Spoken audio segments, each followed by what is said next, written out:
Good afternoon. My name is Seema Malik from Sharon's Public School. I am here to discuss about the social science. What are its merits, demerits? What are the strategies to teach how to learn? So, before moving ahead to the topic, teaching strategies in social science, before going deeply into the topic, let me deliver it out that what social science means.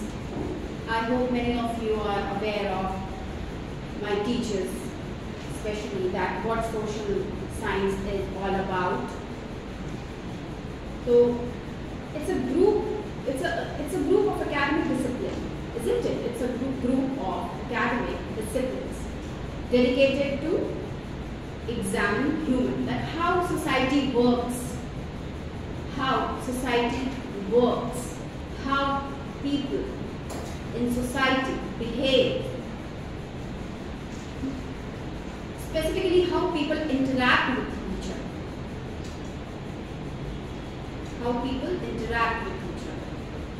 other, and I think that completely depends sometimes on mood of a person, isn't it? When we are in a good mood, we behave in a very well and cultured way. So sometimes this happens, sometimes I feel, because I have came across many such situations as far as I have seen. So it developed as a culture. Social science also developed as a culture. We are living in a secular country. We are aware that India is a secular country. We have so many different religions following different cultures. So many different religions followed by different cultures. And I don't think that it's bad to adapt those cultures, because everyone in their life want to explore something or else. So I think this is the best medium one can find to explore, to adapt the culture where a person is living. I hope I'm right. So it develops as a culture and influences the world. How it influences the world?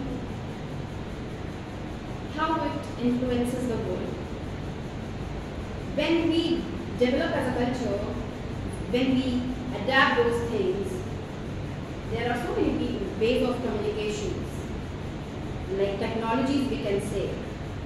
So something good we are doing here, no sooner these things are being shared via technology. So this branch of science is vast and varied and encompasses fields such as anthropology. What anthropology is? Anthropology is what actually makes us human. Anthropology is what actually makes us human. It makes us understand many different aspects of human experience. So, talking about the fields, first we came across with anthropology, the second is economics, then political science, followed by psychology and sociology. Let us discuss some key takeaways of social science. Social science is a group of academic disciplines. It is a group of academic disciplines that focus on how individuals behave within society. Behavior plays a very vital role in one's life. And when we are living in a society, I think it to be the most vital part of human being. Because in society you have to act, you have to behave accordingly. So it explains how society works. How society works, exploring everything from the triggers of economic growth and causes of unemployment. We are very well aware that nowadays we are hearing this unemployment word wherever we go. So there are so many reasons, there could be so many reasons one can be unemployed, which should be removed as far I am concerned. So unemployed, to what makes people happy. Social science is a relatively new field of scientific study that rose to prominence in the 20th century. Typical careers in social science include working as an advertiser, economist, psychologist, a teacher, manager, and social worker. So, talking about psychologists, to understand a person's behavior, one should be a psychologist. This is very important. One should be a psychologist. Until unless you don't have that sense of understanding the behavior of a person, you can't handle a person. Like, for example, I just read out that one example, teacher. So, what's the duty of a teacher? And how can a teacher, he or she can perform well in the class?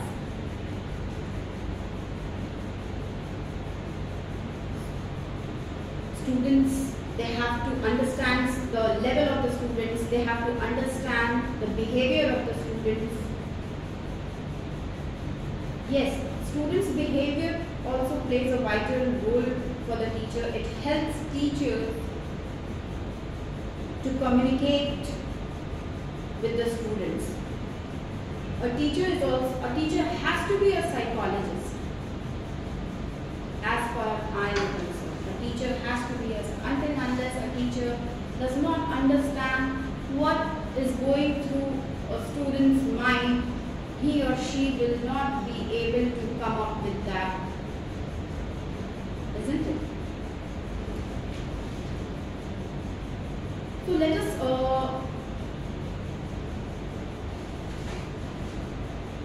know that what are the needs for teaching, what are the needs, why social science is important, what are the needs. There is a need for using a variety of methods and techniques in social science. It's not like that we can read out the chapters, we can read it. It's not that. It's not about that, reading only the chapters. There are so many techniques. Based on research evidence,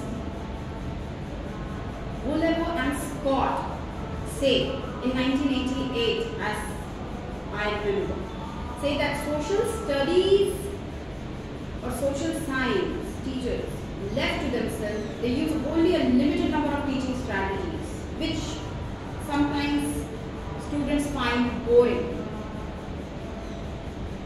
The boredom would be relieved if teachers use a variety of teaching techniques, not just large group lectures and discussions.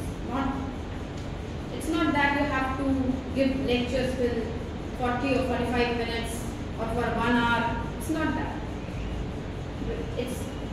It's quite obvious that one is delivering a speech or something. It's human behavior. Like we were talking about human behavior. It's human behavior. So we just can't rely upon those textual words.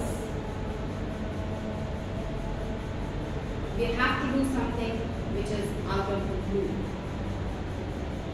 So this boredom would be relieved if teachers use variety of techniques.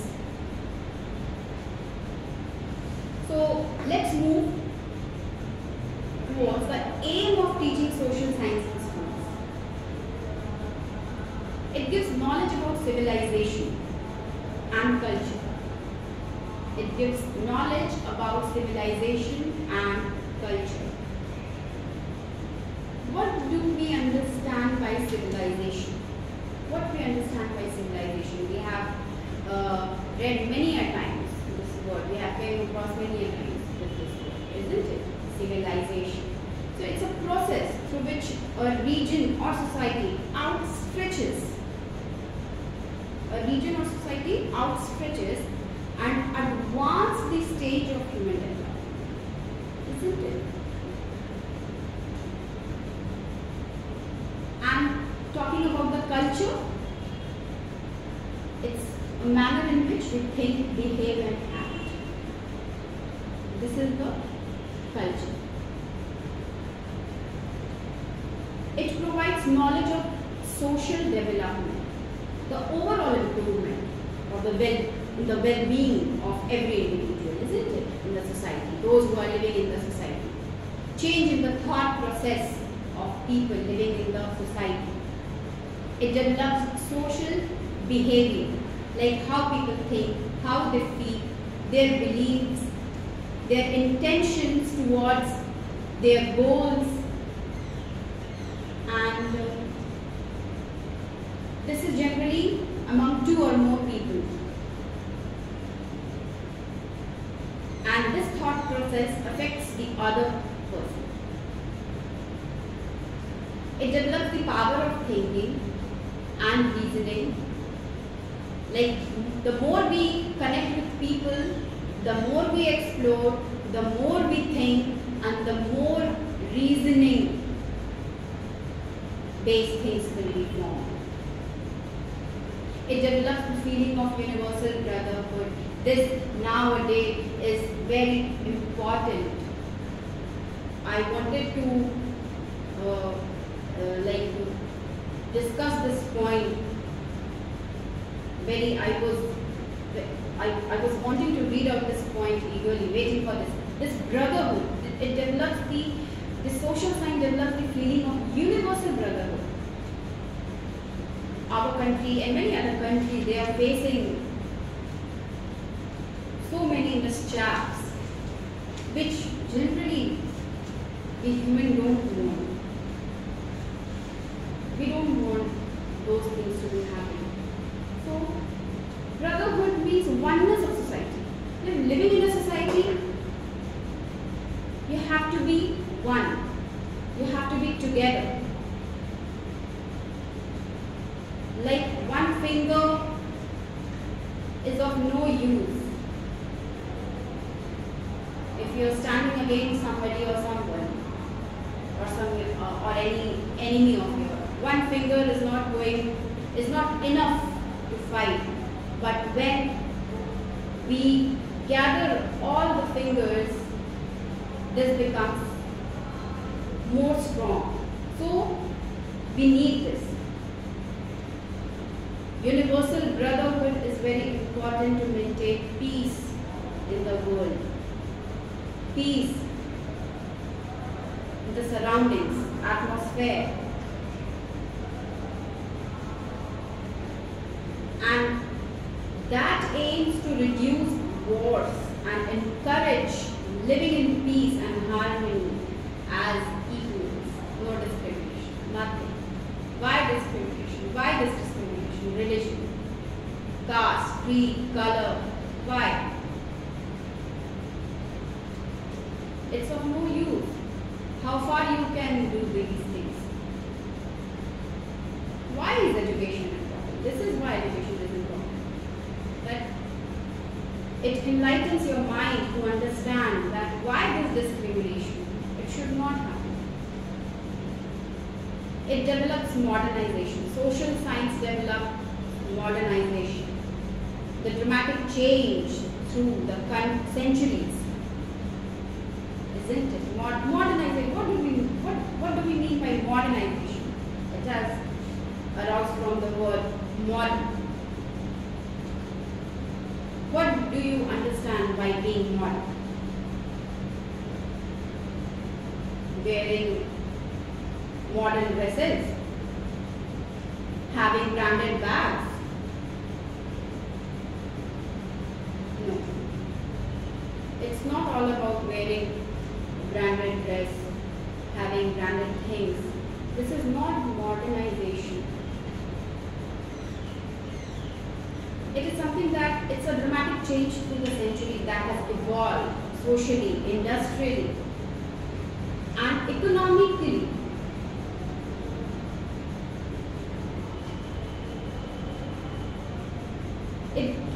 Social science also develops suitable proficiency and good habits.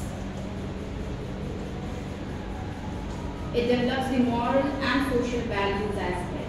What do we understand by moral values? This moral value, this is the thing what society wants from us. This is the thing what society wants from us. People want from us. Lastly, it develops the all-round personality of a person. Talking about all-round personality means to put forth your view among society. Like I said, the more you interact, the more you will explore, the more your personality will be developed. This will give you strength to put forth your views among the people. Generally, what happens? We hesitate. We hesitate putting forth our views. Sometimes we think it happened with me also. It was a stage that I hesitated while putting forth my advice, my thoughts.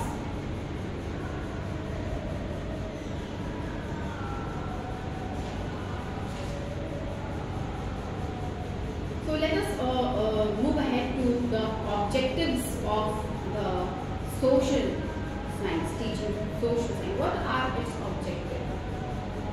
We all know that every good thing has an objective behind it. What are the main motives, aims?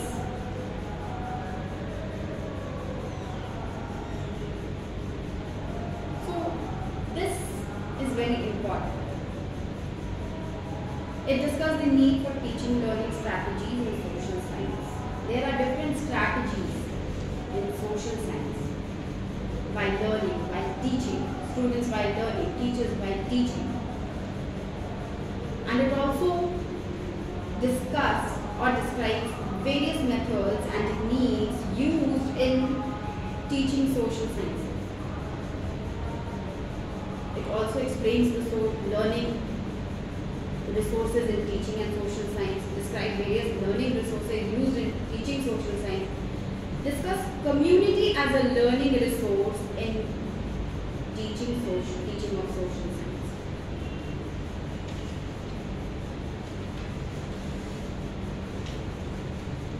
Let us move ahead to the methods and strategies of social science.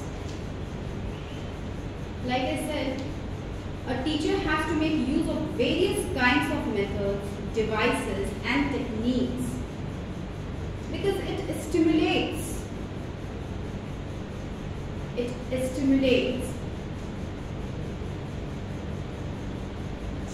It enhances a child's thought.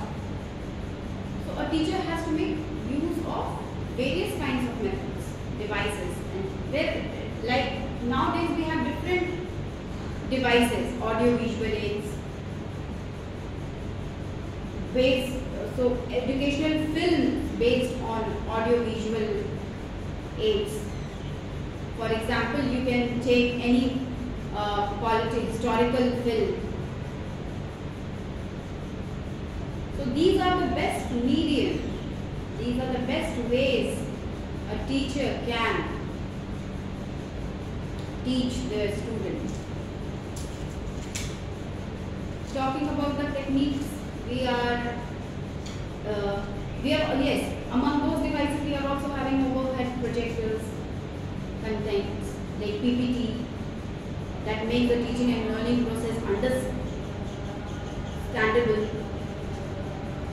A teacher has to make use of suitable methods for making his teaching meaningful, purposeful. Yes, it should be very meaningful. It's not like that, go with the flow. No. Purposeful. What is the purpose? Before delivering those contents to the students, a teacher should be very clear-minded that what is the purpose of delivering those contents or the context to the students. What is the purpose? So, it should be meaningful, purposeful, interesting and effective so that the students, they don't get bored. A good method of teaching can bring out good results, even from a weak curriculum. I don't think that it depends upon curriculum that accordingly you will, because I have come across that in so many places when I saw that those curriculum, generally schools while teaching they use those curriculums. So sometimes I don't find those curriculum to be like it should be.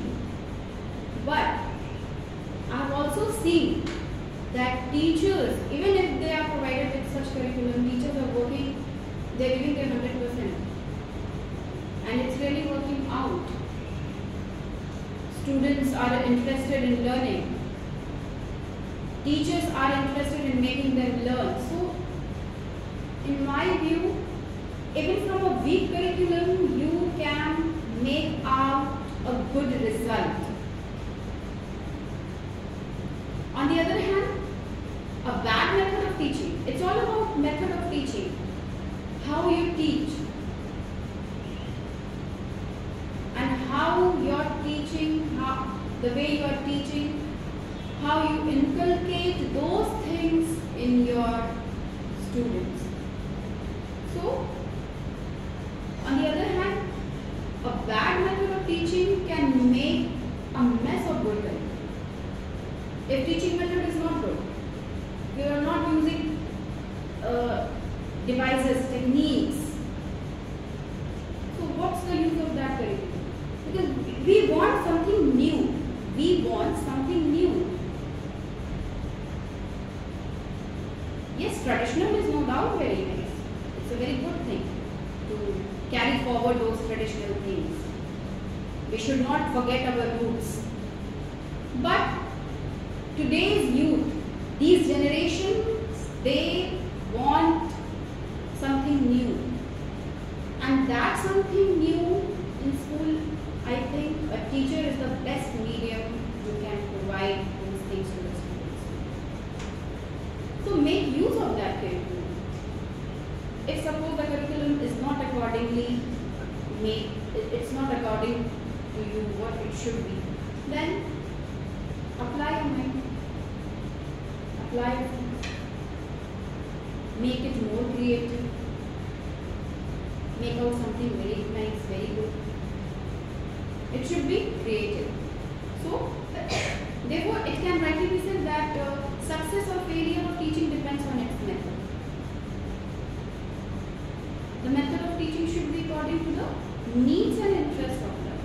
It's not like that you are comfortable on your side, then no. I will teach them, I'll use the method of teaching accordingly, which suits me. No. It's not only, when you are in the classroom, it's not only about you. It's not only all about you, it's about children because you are there for them.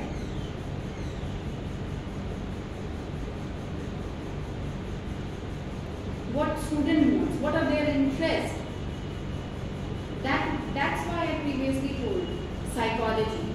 This is very important because that psychology will help you to know about the interest of the learner. Each and every child will have different ways of adapting things. Some audio, some through visuals, some through audio, visual, both. So you have to behave accordingly. Yes, now let us discuss about the characteristics of a good teaching method. Everything has a characteristic. How you characterize those things. It should provide a group of related experience and activities arranged on an individual as well as group basis. It should give scope for the creative expression of the child's individuality. It should rouse a large range of interest in the minds of the students. This is very important. It should rouse a large range of interest in the minds of the students, and this can be done by using various devices and techniques, because this generation, they understand only those graphics things, those overhead projectors. You might have come across many a times that no sooner you stop giving the lectures and you start those overhead projectors and those digital boards and all, they start developing interest. Isn't it? It happens sometimes. It happens. So they play a very vital role in the method of teaching.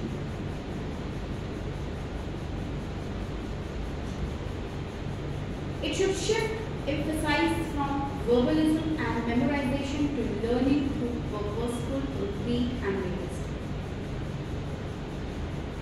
Why verbal? Why memorization? Why? These things are not meant to be just verbalized or just to be memorized.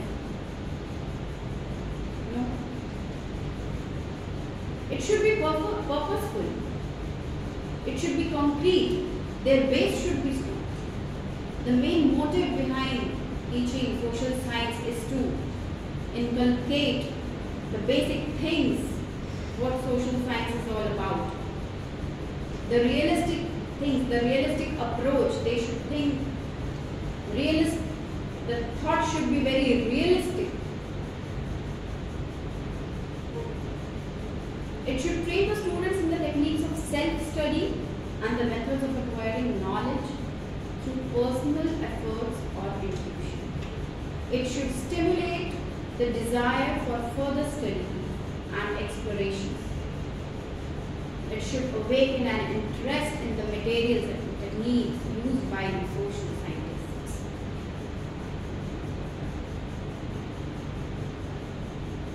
There are some factors which determine the selection of teaching. Yes, there are some factors which determine the selection of a teaching method. The very first is the nature of the child. That says, nature of the child says that the prior knowledge of the student is considered to be very important. The prior knowledge of the student is considered to be very important. Second is the objectives of instruction. It is the focal point. The objective of instruction, it is the focal point. It helps the students to learn.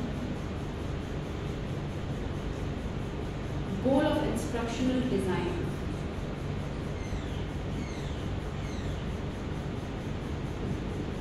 Which makes learning easier, quicker and enjoyable. The nature of the subject. Classroom environment, which I hope you must be aware of. It's very important, classroom environment.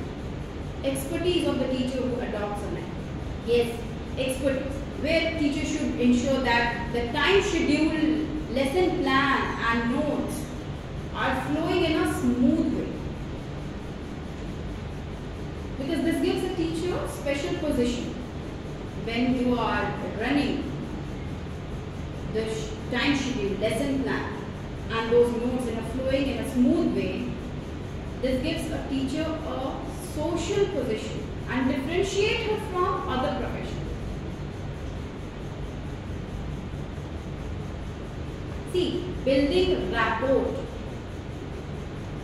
Mostly I have heard this term rapport related with the teachers, because I think this profession, this rapport word fits or goes with this profession, teacher, with this word. You will find so many other professions, but there no interaction at a large scale. No, there is no such interaction on a large scale. Why is a teacher said to be like building a rapport? To build a rapport with student is very important. Until and unless you will not build a rapport with your student. Building rapport means what? Making connections, interactions, communication.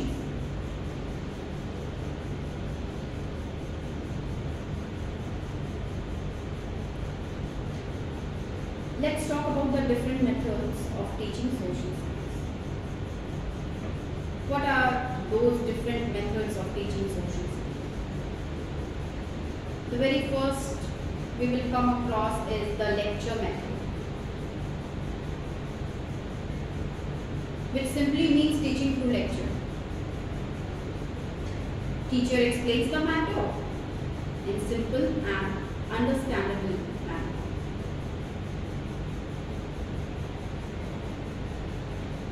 Teacher explains the matter in simple and understandable manner. But how many students understood? How many of them were interested while you were delivering your lecture?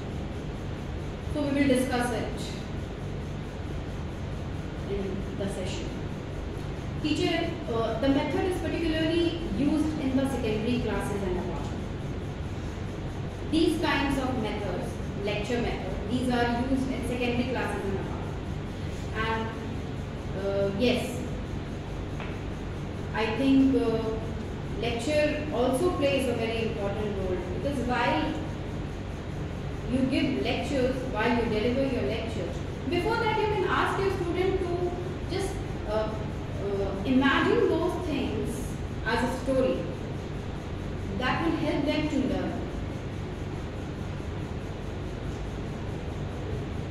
This method can be used to motivate students, to clarify, to review, and to expand contents. Lecture method is for imparting authentic,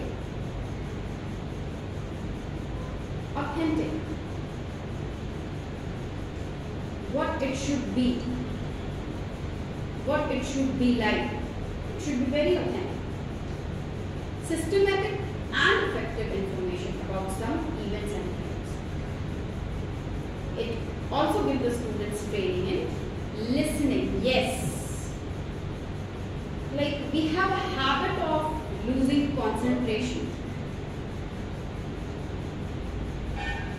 Sitting in a conference, sitting in a seminar, sitting in a classroom, we have sometimes, talking about each and every human being, this happens, that sometimes we lose our concentration.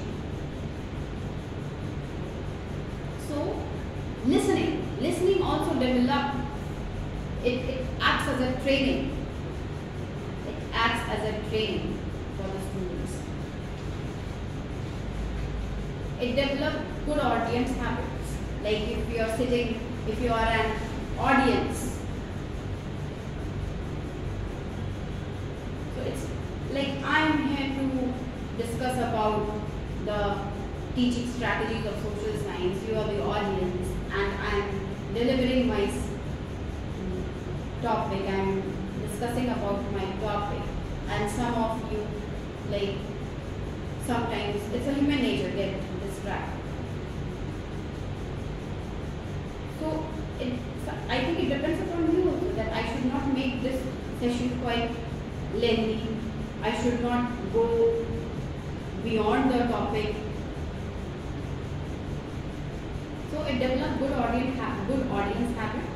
It provides opportunities of correlating events and subjects. It enables the linkage of previous knowledge with.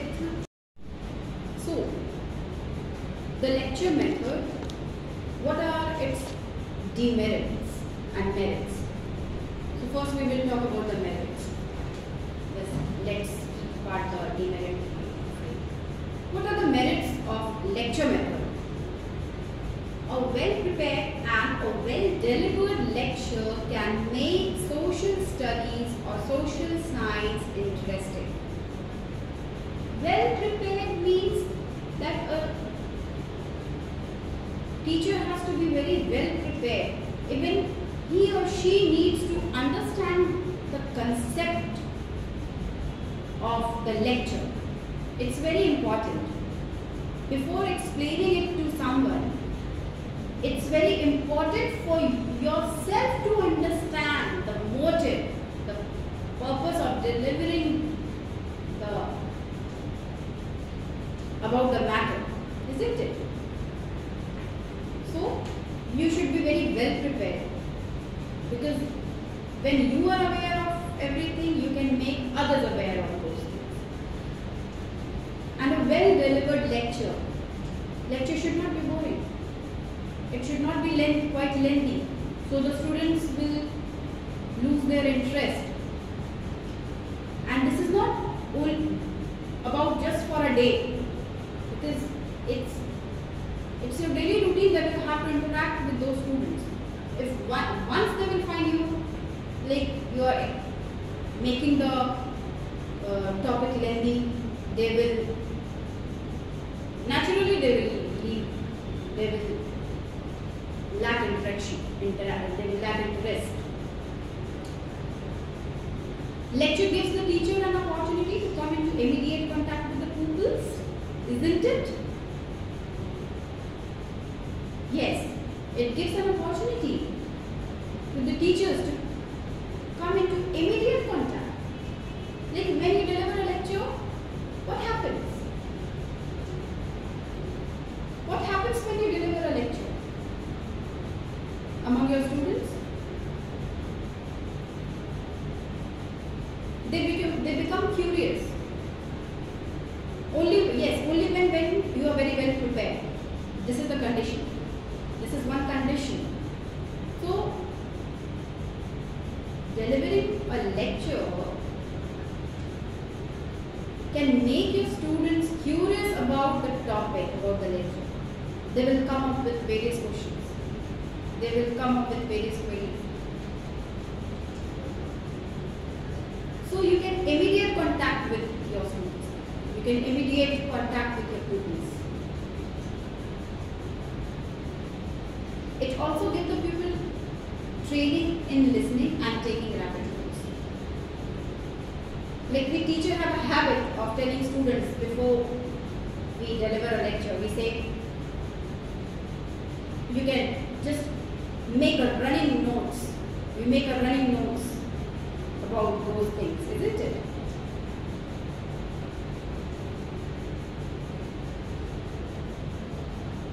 Lecture saves time and energy. Yes. Good lectures stimulate brighter students. We know that they are very bright. We are aware of it. They are reading the textual things. They can learn the question answers. They understand English, no doubt. They understand that language, isn't it? English, Hindi, whatever. And if a bright student is going through that, going through the chapter, if I say, he or she will be easily able to understand. He will be very easily to learn. But what happens? How it stimulates the brighter student? How it more stimulates the brighter student? You can ask them to imagine things. Like this, they can explore more things. That will help them to learn more. That will clear their concept regarding the subject. It facilitates rapport between the, yes, like before I said, this rapport. This rapport between a teacher and a student is very important. Until and unless rapport is not built between a teacher and a student, I think a teacher fails to. So this rapport is very important. Try to build rapport the very first day you interact with your student. The very first day you meet with your student. Because once the rapport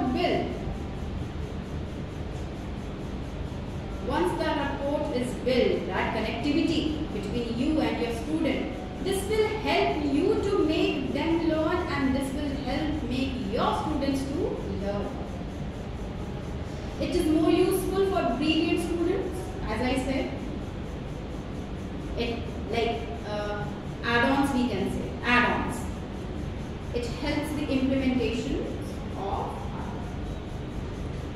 It helps in implement those things in their day-to-day life. Talking about the demerits of lecture method,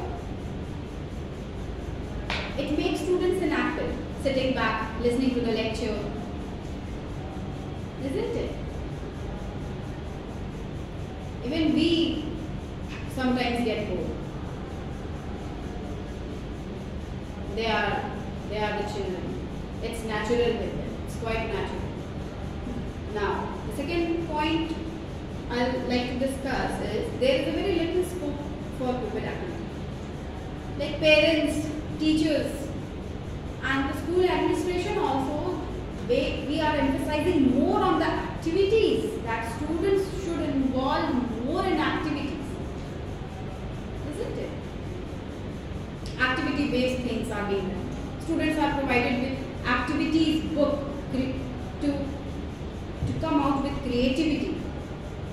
So somehow, somewhere or the other during lecture, they lag behind. They are not involved in those activities. And it may include irrelevant material also. Sometimes it may include giving a lecture, because sometimes we exclude those points from the book which are not required for the students. There are some, we can't deny from it. So it includes irrelevant material sometimes. Discourage self-effort by the students, because we can see among 30 or 35 students, we see like some of them are very curious to learn. Some of them are very curious to say that what they understood. And among that 30-50 students, we also find some students that they lag behind to put their self-effort. They hesitate in asking something. They lack courage to ask something. Every teacher is not expert. This is also a truth. Every teacher is not expert enough to deliver lecture. Their concept is clear. Their concept is clear.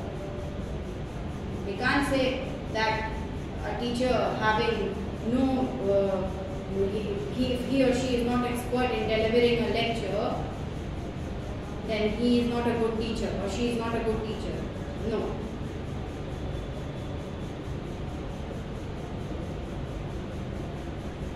Concept is clear, but yes, it's all about extrovert and introvert. These things are fine in human beings, and this is very common. Sometimes a teacher explains only that much of thing which a student is required to know.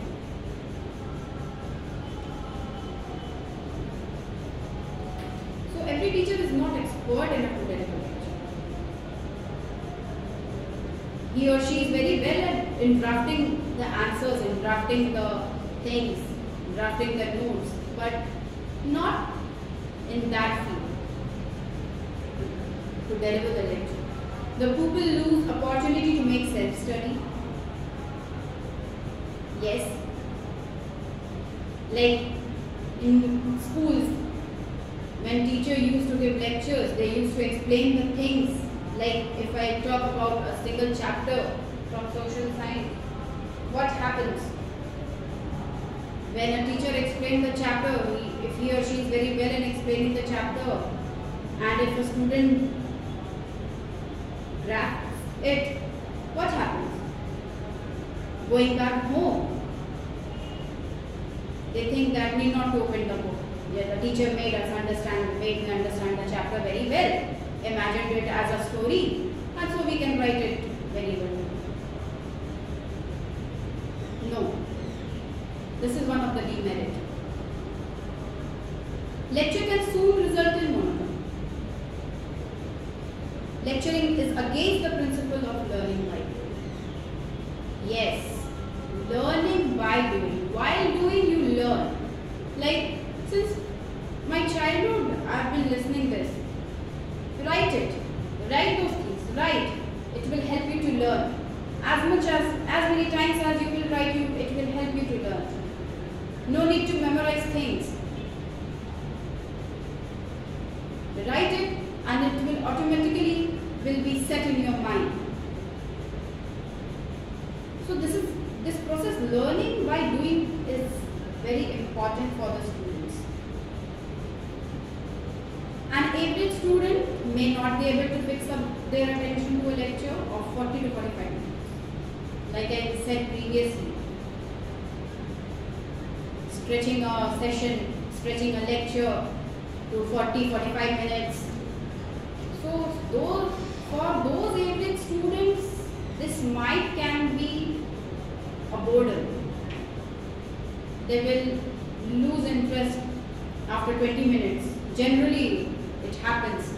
We are aware of it. We must have come across.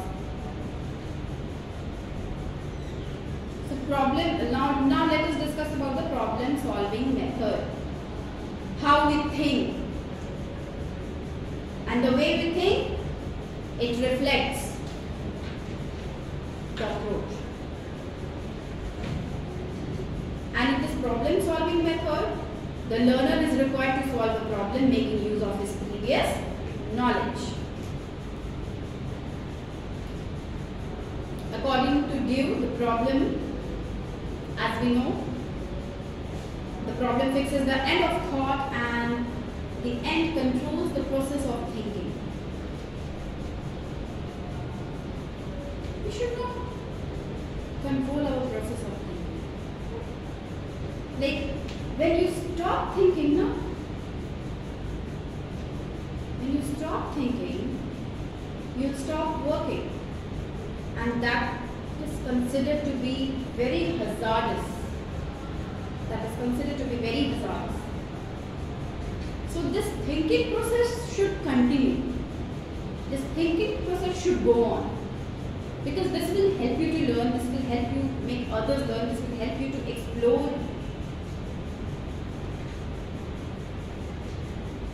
I'll discuss about some criteria also for problem selection. There are some criteria for problem selections.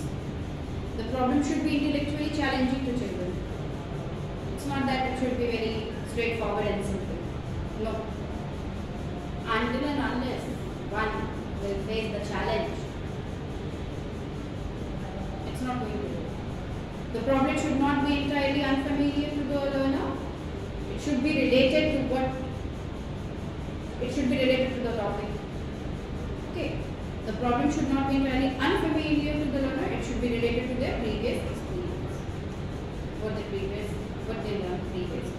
The problem should be related to basic human activity. It should be related to basic human activity. The problem should have practical relevance. The problem should have the potential to create interest in the specific problem in particular and problem solving in general.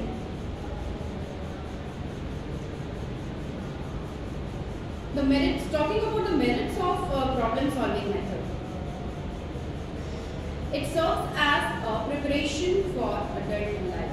Yes, because it serves as a preparation. Like for examination, for appearing in exam, or for before delivering a lecture or speech, we used to prepare for it, isn't it? We used to prepare for those things prior, before the day of examination or day of whatever. So it is a ongoing process. Learning is an ongoing, lifelong process. Learning is a lifelong process, and challenging is also a part of it. Life is a challenge. There are so many various things. You give students those kinds of things, those such topics that would be those works, those projects like field work, that will act as a challenge for them, which will help them in the long run during their adult life. It develops the power of critical thinking. The more the problem will be challenging, the more they will be capable to think. It makes people active recipient of knowledge. They will gather knowledge. Yes, while facing, after you give them challenge, they will explore things and their knowledge will enhance. It develops values of tolerance and open mindedness. Yes, like today, this tolerance we hardly find in anybody. Lack of tolerance. So this, when you give them challenge, there are so many things they will learn through that process.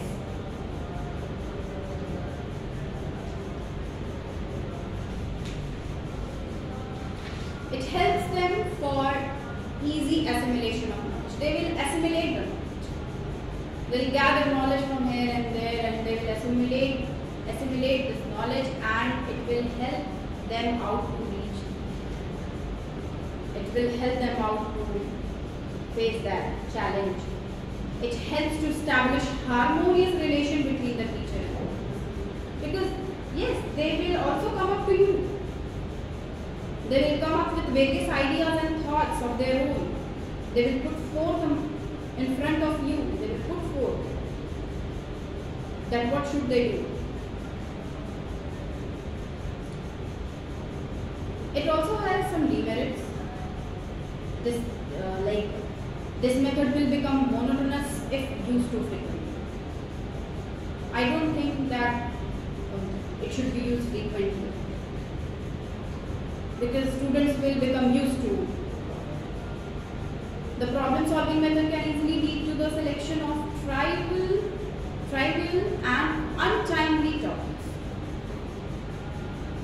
This is appropriate for developing cognitive competencies, but not for bringing about effective changes.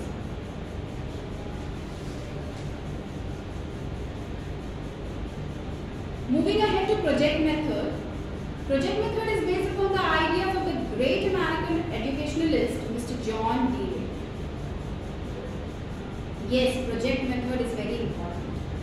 It is also an essential, it plays as an essential part in teaching, learning social science on secondary level.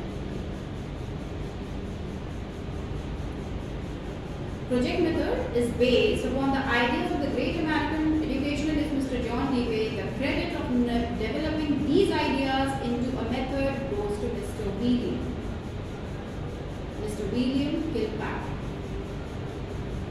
According to Mr. William, a project is a wholehearted, purposeful activity proceeding in a social environment. Yes, sitting back in the classroom, sitting back at home, I don't think this is how you will work for your project.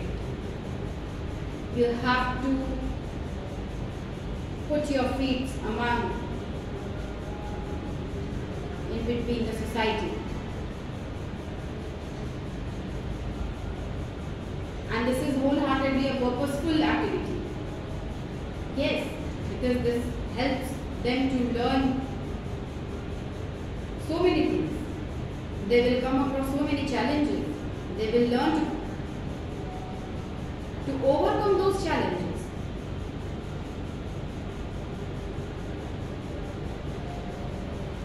So there are some steps in project method. Providing a situation, choosing the project, planning the project, executing the project, evaluation of the project.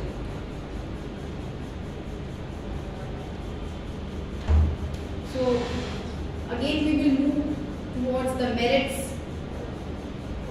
like everything as a coin has two sides, as we know. So everything has a merit and a demerit. So let us discuss about some merits of those project methods. It gives freedom to children. Yes, isn't it? It gives freedom to children. Freedom in sense of to explore. They become independent. They learn to work upon the things on their own. Because once they decide now, they once they are into it, they'll try to do it. They have a habit. Children have this tendency that once they are into something, they will try to finish up the things on their own. They don't want anybody's interference. This is very. I have come across these things regarding children.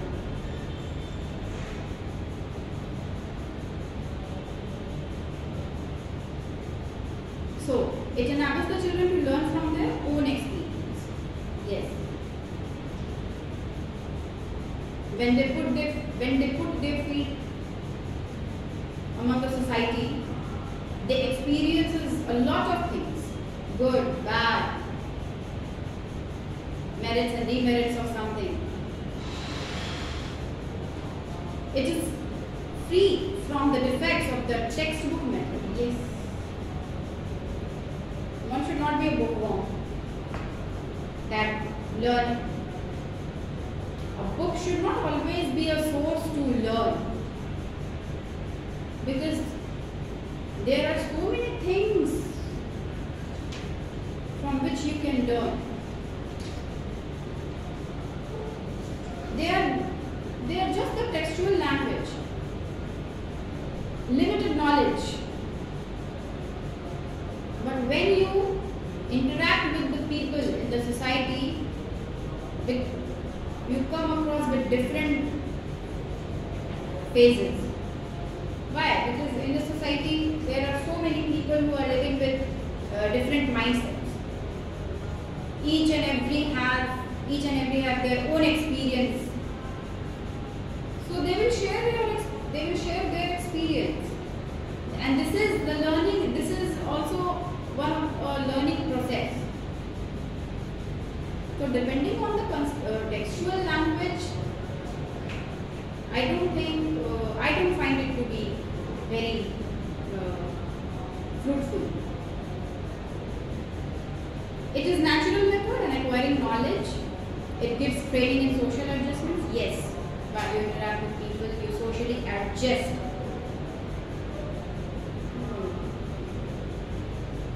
Let's adjust. Why doing so much? Why so much tantrums? You socially adjust. You learn to be social. You learn to adjust. You learn to sacrifice.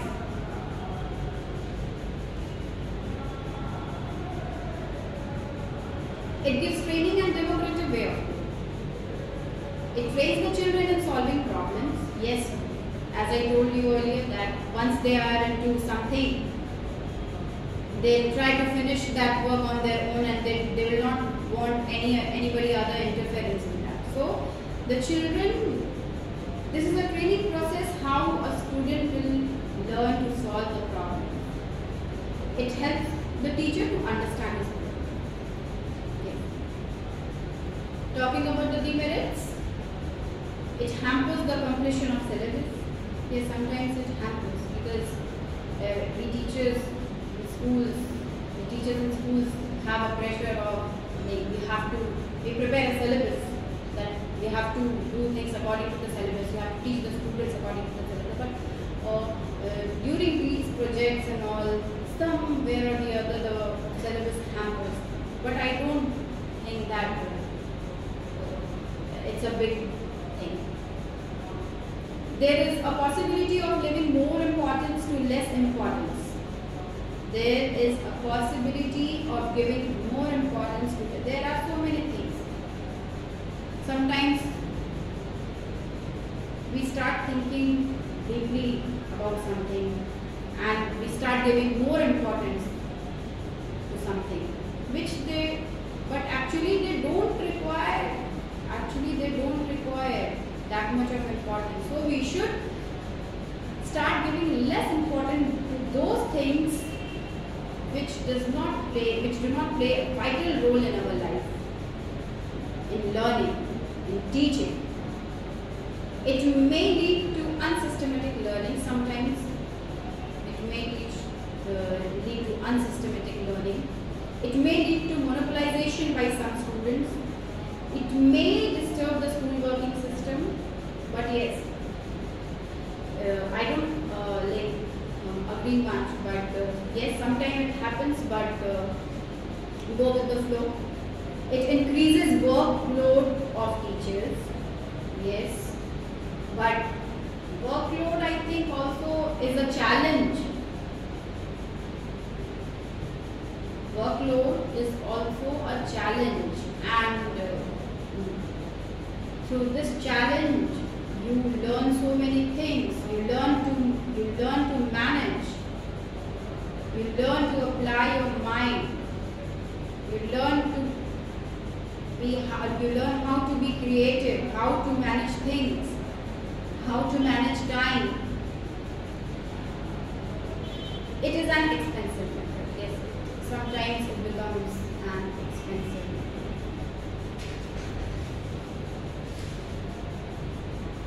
Another method, if we will talk about, is the source method. Source. From where we are getting the information. From where we are getting the contents. Those information. Source method is that method of teaching in which original sources of information are used to explain a point of variety, a fact, or establish a principle or describe as this method involves activity on the parts of the teachers as well as students. Source method can be used in the beginning of the lesson to motivate pupils. Yes, from where you are gathering the source, from where you are getting those information. So this should be discussed at the early stage. This should be discussed at the early stage, in the very beginning, because this helps to motivate the pupils.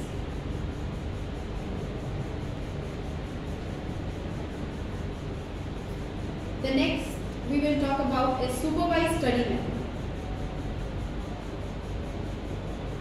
Yes, supervised means supervision. When students are in class, they are under supervision of the teachers.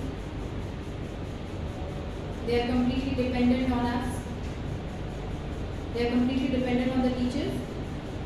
Isn't it? They wait for you to explain the things. Teacher is always ready to direct and aid. Teacher is always ready to direct and aid. Supervised study emphasizes individual attention. Supervised study emphasizes individual attention. They provide better pupil-teacher relation. Yes. Every time I am talking about this word rapport. So this builds a very important. This is a very important thing, building rapport. That is communication. teaching, learning it's all about communication. No communication, no interaction means no learning, no teaching. I think I should now I should rest my points there. I hope you find the lecture to be interesting, making it not very lengthy. I would like to end up there. Thank you.